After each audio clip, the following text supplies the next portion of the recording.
Encore une fois, il y a beaucoup de leçons à tirer de l'histoire de Thom Yorke, Radiohead, l'opération Honesty Box. On retrouve la séquence classique de l'observation clé, l'idée clé, l'objet clé.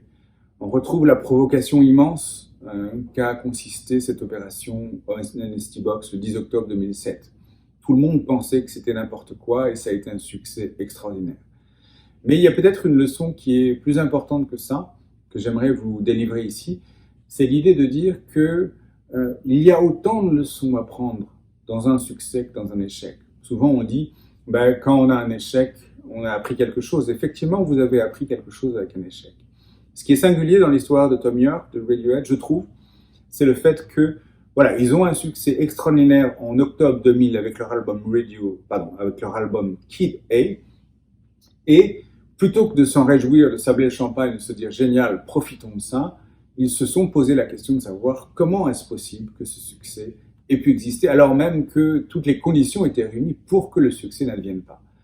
Donc, cette situation où vous continuez à vous poser des questions, vous continuez à trouver qu'il y a quelque chose de bizarre au milieu d'un succès, alors que la joie, l'enthousiasme, tout ça vous submerge, c'est quand même une situation extraordinaire. Elle me rappelle, je pense que je vous en parlerai, je ferai une histoire, l'invention du parachute. Vous verrez, c'est une histoire aussi extraordinaire où au milieu du succès, l'inventeur du parachute va encore avoir la lucidité, l'intelligence, le réflexe de noter quelque chose qui est très étonnant. Je vous remercie, à très bientôt, bonne journée.